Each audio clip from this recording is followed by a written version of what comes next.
Welcome to Dr. Dayo Durban Online. We're a church family on mission to see Durban change into a place where Jesus reigns. Here's this week's message. Okay, guys, week number 3 of our series called Chasing the Sun, where we are looking at Jesus. We're diving a little bit deeper into the Sermon on the Mount. And this series is kind of like a little metaphor for the documentary from Chasing the Sun, following the Springbok journey from being the worst Springbok team in the world to becoming world champions. And then there's a version 2 that says double world champions. And we're looking at that journey of Rassie getting his bomb squad together. And we looked at Jesus getting his bomb squad together. Week number 1 and week number 2, we looked at then what's the dream for this team. So it's like Rassie's vision casting, his team is like, and we talked about the very first one, like for any South African, the Springboks don't just win the World Cup. They inspire and unite a nation when they do. So there's a bigger dream there. They're making things right that's wrong. And that's kind of the bomb squad that Jesus is putting on the field of life. And he's saying, guys, I want you to make things right, to live in right standing with others around you and in right standing with God. Okay, so that's week number 2. Week number 3 is all about the road to glory. You know, they say that the 2023 World Cup was the hardest road ever for the winning team to actually take the World Cup win. The Springboks had to play the roughest group ever assembled before in World Cup history. It was a very tough group to get through. Then they had to go and they needed to play the home nation, which was in peak form. So they had to win Ireland. They had to win the home nation. They then had to go through the previous World Cup winning team that had it in for them in the semi-finals. And then finally they had to beat the All Blacks, the greatest of all in world rugby. So they had the hardest road towards their glorious victory. And it's very much the same in our journey with Jesus. For his bomb squad, Jesus saying, the road to glory, guys, let me tell you, it's not going to be an easy one. It's going to be a tough one. And I want to elaborate a little bit on this road to glory. And we're going to read Jesus' description of this road to glory in the last little triad of the blessings that Jesus puts down the introduction to his manifesto of the kingdom of God. This is what the bomb squad will do. This is how the kingdom of God will change the world. So you can read with me. It's there on the screen. It's Matthew chapter 5, verses 9. Jesus says the following: Blessed are the peacemakers, for they shall be called sons of God. Blessed are those who are persecuted for righteousness' sake, for theirs is the kingdom of heaven. Blessed are you when they revile and persecute you, and say all kinds of evil against you, falsely, for my sake. Rejoice and be exceedingly glad, for great is your reward in heaven. For so they persecuted the prophets who were before you. And that is Jesus' roadmap to glory. Persecution, revile, people lying about you, saying false things. Woohoo! Great team, we're going to change the world and people's going to hate you for it. Anybody wants to sign up? Everybody ready for this one? Jesus, you're so inspirational. I'm getting my verse for the day and I feel so happy now inside. Anybody feels like that? That's kind of like what Jesus is putting down here on the table. So I want to tackle this by starting off by telling you guys a little bit about what it means to be a peacemaker, because that's kind of like the only word in this that feels like, peace, inner peace. No? That's what we think of. In fact, I quickly want to ask you, what do you think of when I'm saying peacemaker? What comes to mind? What's the person that you think of when you think of a peacemaker? Quickly tell the person next to you who comes to mind. The type of person, maybe you have a name in your mind. What kind of person are you thinking of when you think about a peacemaker? Quickly tell the person.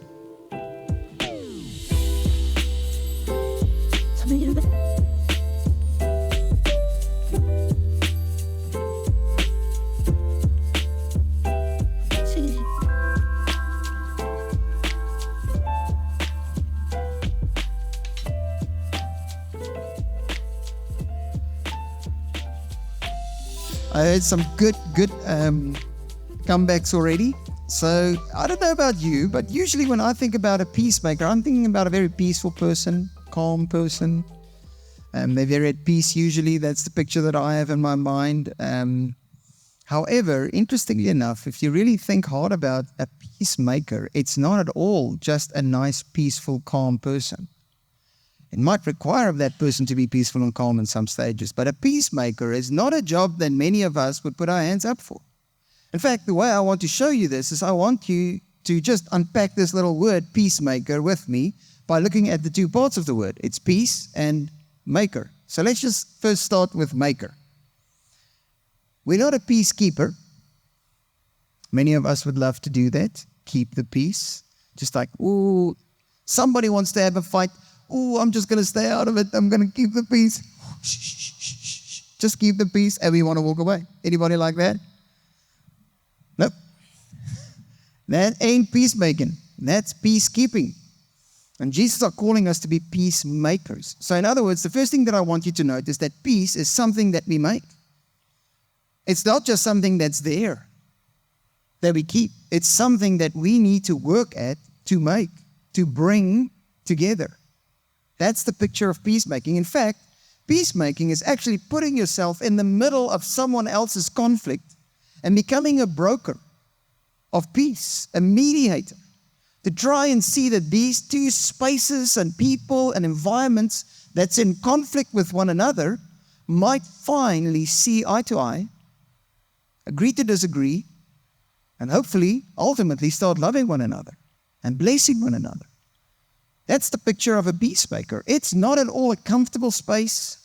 It's not a place that you really want to be in. In fact, any of you guys ever had two friends that had a big fight and you were suddenly put in the middle of that fight? Anybody in your childhood memory be in that space? Then you'll know what I'm talking about. It's not a comfortable space. It feels like you're getting forced to choose one side, this side or that side. You get what I'm saying? You feel like you're rejected no matter what you say.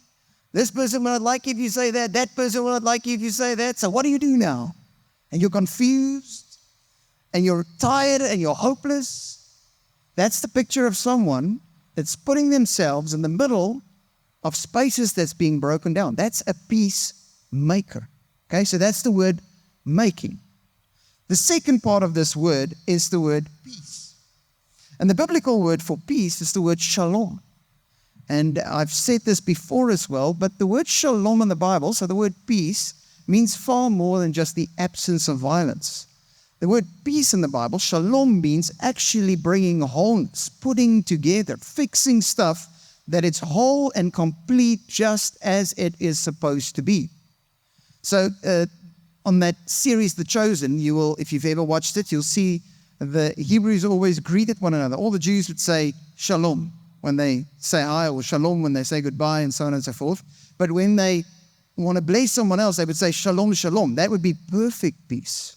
And Jesus is calling us to be agents of bringing this whole world back together, putting it together, all the broken spaces, making it whole. Whether it's a relationship, whether it's social society, there's some structures in society that's broken that we need to reconcile with, that we need to try and bring wholeness, bring shalom into that space, whether it's your family, whether it's even in the way you speak of self. You get what I'm saying? So peacemaking is quite a big job. In fact, I put it like this: a peacemaker puts himself in the middle of other people's conflicts and messes, all for the aim to mend what's broken and restore what was lost.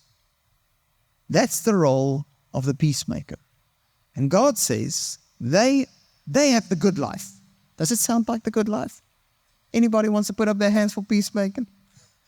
It says they have the good life because they will be known as children of God. Do you know what that says? It says God is into the peacemaking business. So his family are all into the peacemaking business. And if you're a part of his family, he says, putting up your hand for this, the world will know you're my child. That's my boykie. It's my girl. They're making peace. I want you to think about spaces in your current world where you're experiencing that level of tension and conflict when it comes to peacemaking. I know some of us sitting here, I can almost see it in the eyes, are thinking of some serious conflict moments. Okay. While you're thinking of that, I thought it best maybe just to quickly get the radical space that Jesus was saying this in. So I want us to color in a little bit of the context of his world, okay? The reason why I want to do this is because the moment I say peacemaker, you might think, just being nice to other people, or being oulik, or something like that. And sometimes you would even no, but that's too far. I can't go that far. So that's asking too much of me, Jesus. I can't be a peacemaker in that space. It's so unfair. You don't know what he did to me. You don't know what she did to me. And you're starting off with your whole list of stuff that you're unhappy with. So you would quickly let him know, but you don't understand Jesus, and so on and so forth. So let's color in Jesus' context, where he lived, that you can understand that Jesus actually understands quite well. And I would say even far better than most of us would, in terms of what it means to be a peacemaker. So Jesus lived about 2,000 years ago, and he grew up in his homeland in Israel, Galilee, young boy there. And as he grew up in a land that was occupied by military force every single day. This was within living memory. There were Roman guards everywhere, in the temples, on the streets, enforcing tax, taking from you whatever they want to take from you. That's the picture that Jesus grew up in. It was militarily occupied. It's a war zone. And it's been there for 100 years. And it's within his living memory. In other words, his grandma could have told him the story of the day that the Romans came into our land and took everything over from us. And they did this and this and this and these horrible things. In fact, they would have told them about the Maccabean revolt that happened with our people standing up against some of this oppression. And the Maccabean revolt basically was because the Roman guys, one of the emperors in Rome, or one of the guys who were leading that space, organized that they would take over the holy temple of God. He put in a statue of Zeus, one of their gods, and he even sacrificed a pig to just aggravate the Jews. This is the world Jesus lives in. Let me quickly put it into perspective for you and for me. We live in a democracy. Every 5 years or so, you get an opportunity to vote for one of the citizens. So one of you guys living in this space, in this country, is a fellow citizen that you can vote for to rule and reign this country. And we all know, sometimes your guy loses, and you have to live with it. And sometimes I have conversations with people about their guys not winning the guy that they voted for. And sometimes it's really not lekker. And oh man, I can't believe this. Okay, so that's the world that you live in. Very easy. Because the next 5 years go by and then you can vote and hopefully your guy will win. That's kind of the picture that we have here. But then we also have something called a dictatorship. Okay, and that dictator can be overthrown and so on. Jesus is not even in that picture. He's in a picture where a foreign country comes in and by force takes all of your peace. And they use all of your produce and the riches of that land.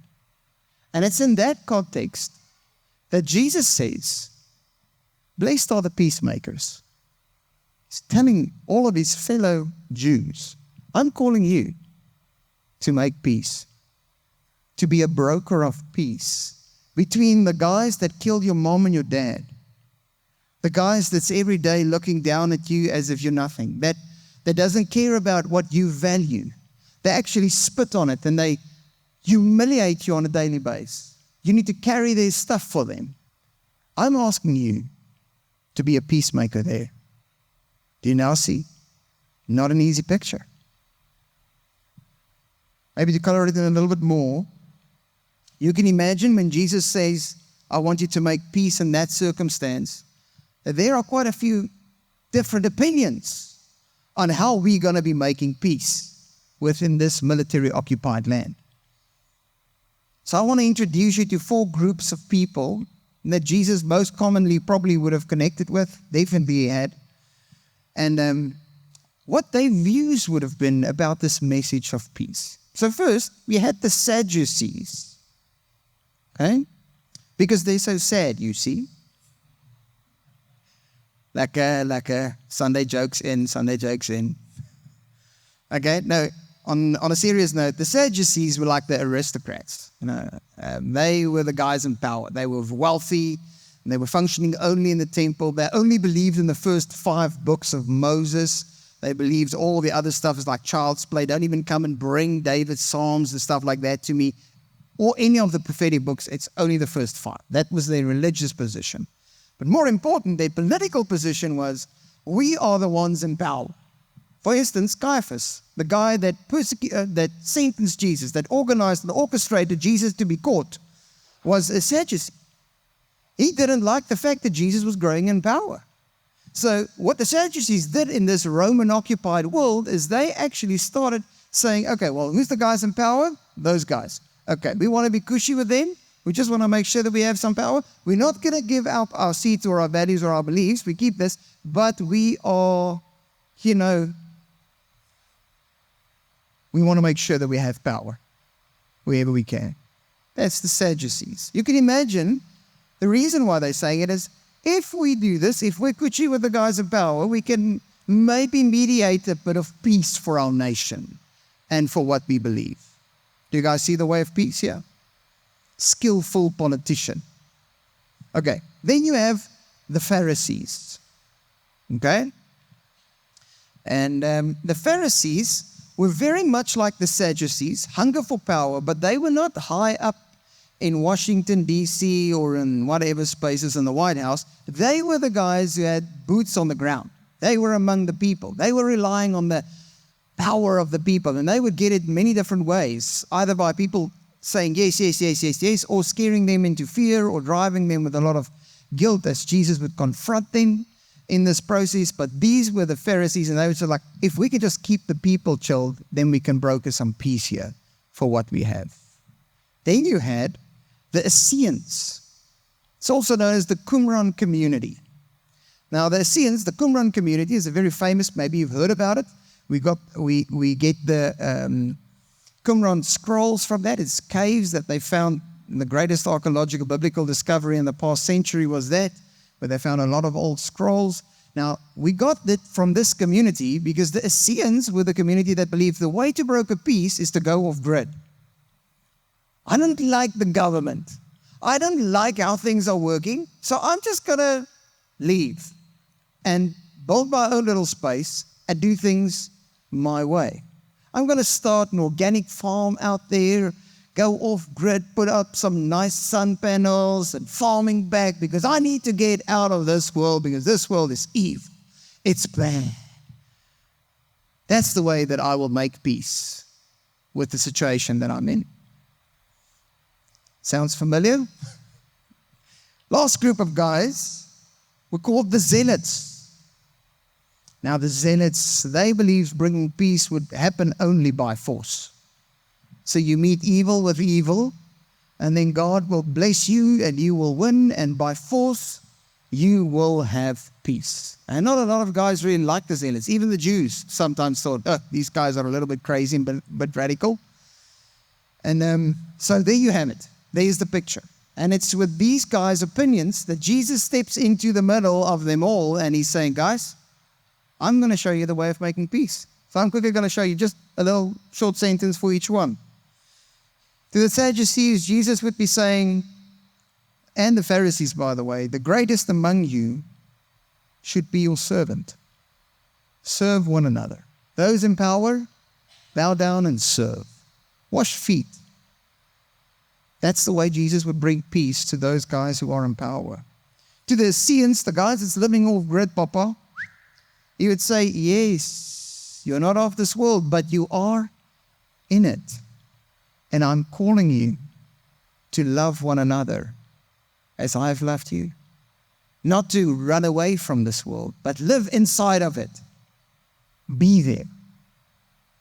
Can you see how challenging that would be to these guys? To the zealots, all brute force, he would say, easy one.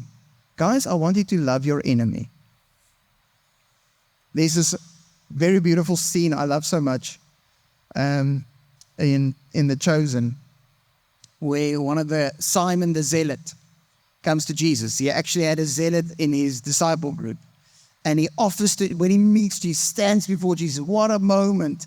And he offers his amazing dagger. He says, this is in service of you.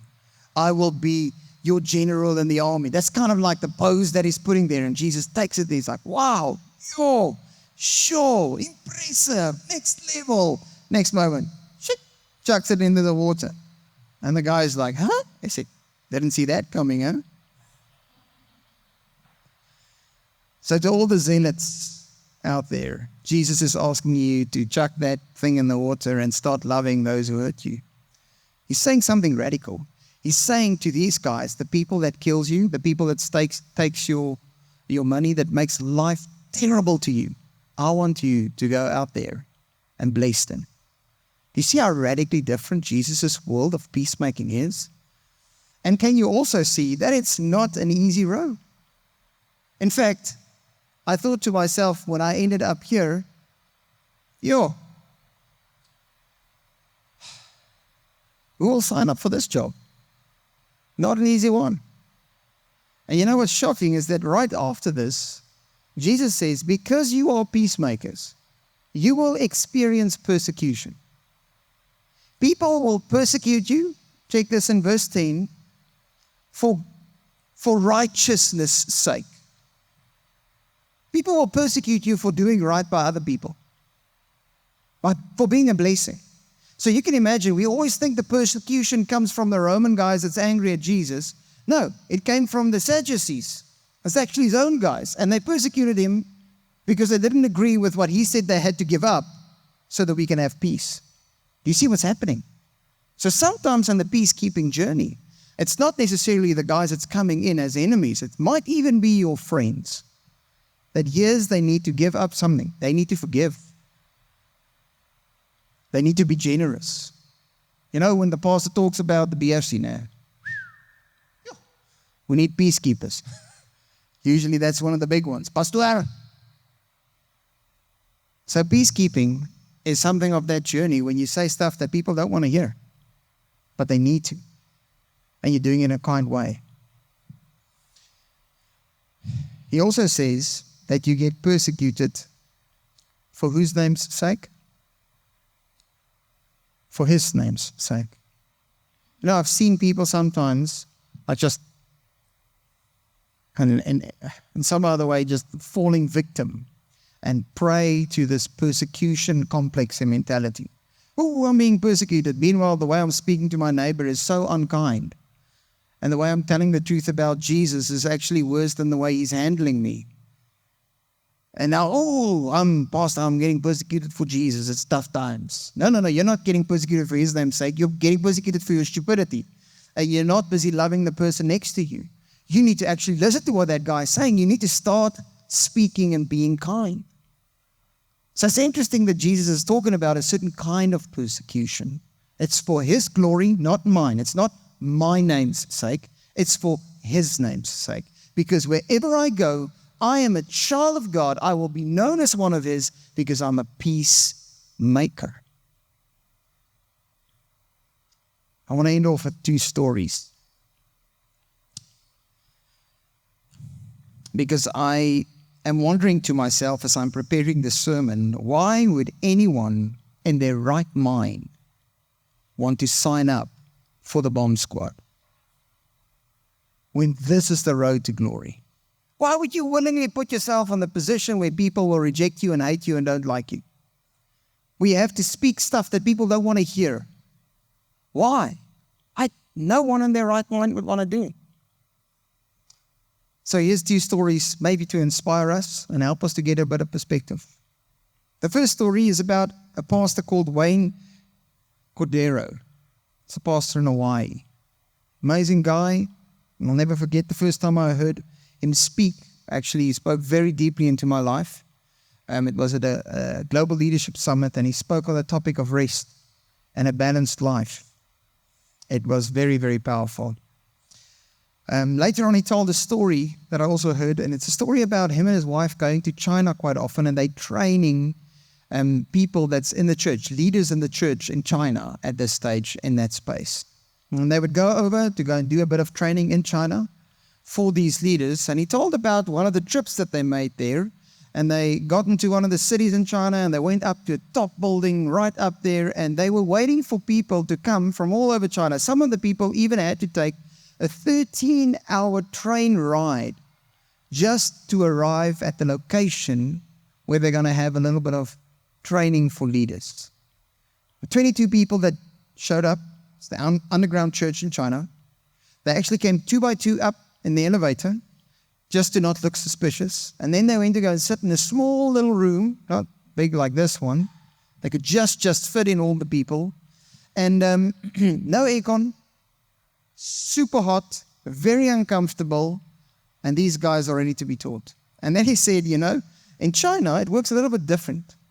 When you start teaching there in the morning, 8 o'clock, you finish by the evening, 5 o'clock. You teach all the way through. It's not like, because the guys are so hungry for the word. They can't stop listening and hearing. So he dives in, he starts teaching. Before that, interestingly enough, is he looked at them and he saw the key that they took with this, and he asked them, okay, guys, what's going to happen if they actually catch us when we're doing it here? And the guys replied, don't worry, you're not going to have problems. You're just going to be deported, but we're going to go to prison at least for 3 years. We'll be in prison. And he's like, has any of you guys ever been in prison for being caught, being Christian leaders in China? And 18 of the 22 people put up their hands, saying, we have been in prison for 3 years. He's just like, he couldn't believe it. So he hands out some Bibles that he can start teaching for the day. And as he hands out, there's not enough Bibles, so they start sharing and so on. And as he opens up the passage that he's reading that day, he's busy reading where they started with the teaching. The one lady just, no, that's cool, you can have the Bible, I'm good. The moment he starts reading. And as he's reading it, she recites it word for word as he's reading through this book. And afterwards he realized, oh my word, she gave her Bible away because she doesn't need it. She knows it off by heart. He went over to her and asked her, did you memorize the chapter? She says, yeah, I have many other chapters memorized. He said, where did you do this? Oh, no, in prison. He said, in prison? Yeah, she said, you have lots of time in prison. It's like, but how do you get the Bible in prison? Now, well, people will bring it to me written on little small pieces of paper. And then I will take that paper and I will start memorizing it. In the underground, it's like it's happening in our day and age, guys. It's now. I'll memorize it right now. And she said, I'll have to memorize it quite quickly because they can find me and find it very quickly from me, and then they'll take it. But you know what? They can take my paper, but they can't take what's in my heart. The Word of God is in my heart and it's memorized. It's part of me. They cannot take that. Yes, and he's sitting there and he's like blown away. And then he quickly asked them, guys, among all of you, quickly tell me how many people, you 22, how many people are you responsible for as leaders in the church of China? And they quickly counted among one another. The number? 20 million people. Those 22 leaders are looking after. Discipling. With networks of life groups and underground church working. He said at the end of his talk, one of the ladies came over to him and he asked them, what can I pray for you? And they said, please pray for us that we will have the freedom like you have in your country to also come to church. That we can just praise Jesus and follow him without being persecuted. And he looked at them and he said, I will not pray for that. I will not pray that you will become more like us. Because in my country, if the church is 30 minutes or further away, you took 13 hours. If it's 30 minutes or more, people don't come. If it's too hot and there's not an aircon, people don't come again. The average household has at least 2 Bibles inside of their houses, and it's never getting read. And you know it off by heart. I'm not going to pray that you become like us. I'm going to pray that we become more like you. What a powerful story of people living in persecution, but every single day finding life in the words of Jesus. They meet him on a level that few of us do.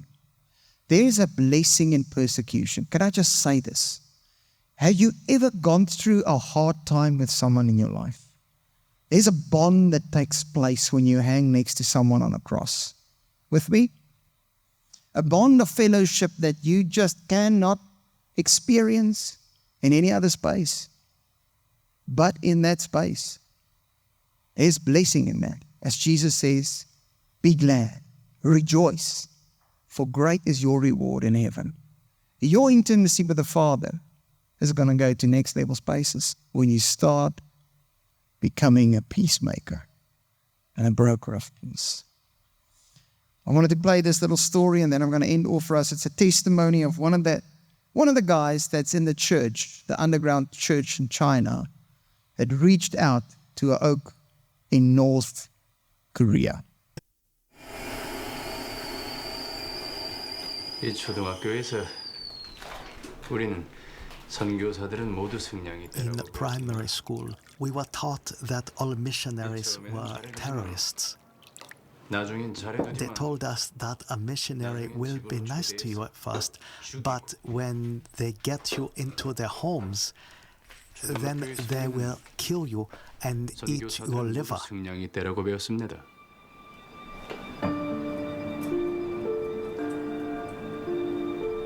우리 마을에는 먹을 것도 없고 There was no food and no work in my village.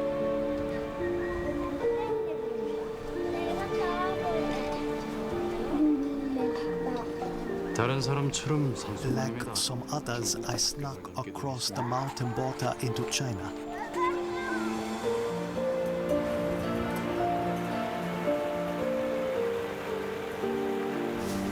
내게 팔려고 버섯을 땄는데 I picked mushrooms in the hopes of selling them in Chiangmai. I don't speak Chinese at all. 한 사람을 만났습니다. But in the mountains, I met a man. 구입할 거면 내가 팔아주겠어. 그 사람이 He 내가 said, 딴 버섯을 I can 팔아준다고 sell 하니까 those for you.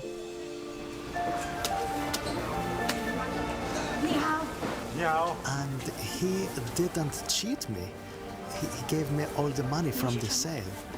At that time, I didn't know he was Pastor Han. 再见，再。 Over the next 2 years, I went back several times. Each time, Pastor Han helped me. One day, I asked why he would do this, for he himself was in great danger for assisting a North Korean. It is because I am a Christian, he said. That made me afraid. Was he going to eat my liver? 하나님은 살아계셔. 모든 One day, Pastor Han said to me, God is real. There is hope for every person. I could not believe he would say that word. God. Nobody says that word. We know it is an act of treason. To speak the name of God can lead to soldiers coming in the night.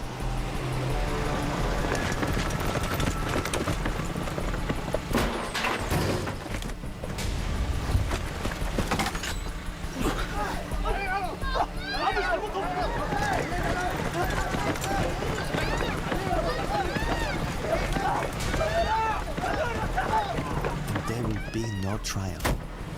No journalists will write about you, and no one will ever dare ask where you have gone. 하루는 One day I asked Pastor Han for a Bible.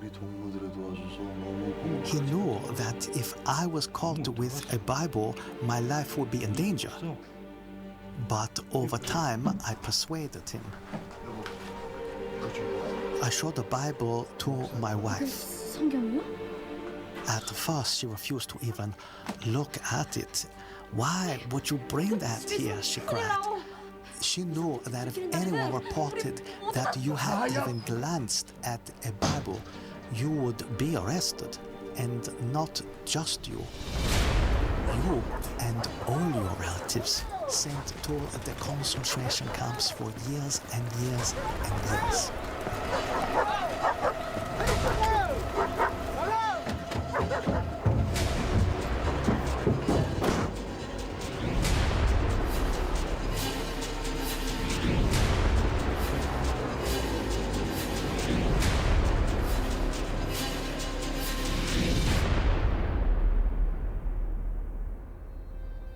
시간이 지나면서 제 아내도 Over time, my wife too 하나님을 learned that God 살아계신다는 is 것을 real. 알게 되었지요. 제 아내도 She found hope, 희망을 갖게 된 것입니다. 그러고 나서 and then I shared the word of God with my best friend. 너도 유책 공연할 거야. 저는 It was very dangerous for me to share. 너무 위험했습니다. 다시는 연락하지 말라. 우리 모두한테 좋은 소식이야. It was very dangerous for him to listen.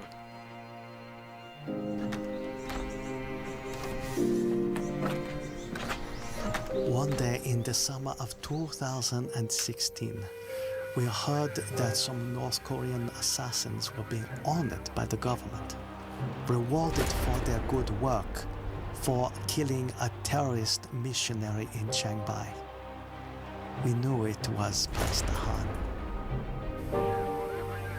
Who else could it be? 우리는 너무 두려웠습니다.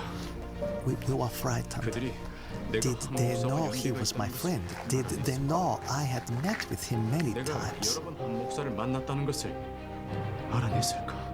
이러다 우리도 죽는 거 아닙니까? 아, 방역 도는 소리. 한 목사님은 Pastor Han gave his life, but he gave hope to me and to many other North Koreans. 북한 주민들에게 And despite the ever-present danger, many of us will continue to share the message that God is real. 우리들은 하나님이 살아계신다는 사실을 계속해서 다른 사람들에게 We 말해. hope that our sacrifice, when the day comes, will be worthwhile, 우리도 just 희생할 가치가 like it 있다고 was for Pastor Han.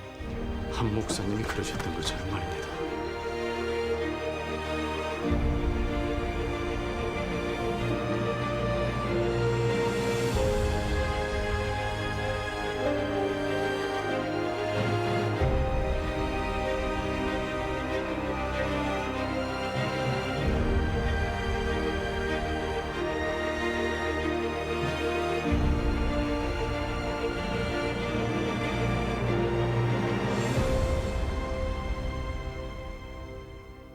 So there you guys have the story of a person that met Jesus in the #1 persecuted country in the world. Highest on the list, North Korea. And it was because of the courage of someone that would step into a society where something is broken and making it whole in some other way. And if you were still wondering, why would we do this? Why would someone in their right mind say yes to risking their life so that someone can experience wholeness where they are? Can I tell you why? One reason only. The peacemaker has met the Prince of Peace himself, and he's made them whole. And when you've experienced Jesus making you whole, let me tell you what happens in your life. You start going out and you put yourself in the toughest situations imaginable. You sometimes might even ask, why is he putting me here? And then you go back and you're reminded, well, he made me whole and he's giving me the capacity to do the same.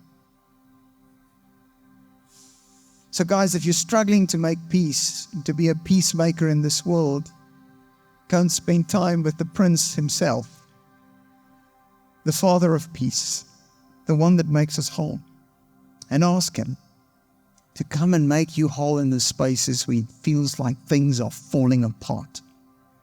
If you want to know where's those spaces, It's usually where we have anxiety, where we're worried, where we're stressed. The word means actually in biblical context means falling apart. And shalom means bringing together. So in those spaces, I want to pray with you this morning. And I want to ask you to invite in the Prince of Peace so that you and I can be known as children of God as we go to make peace.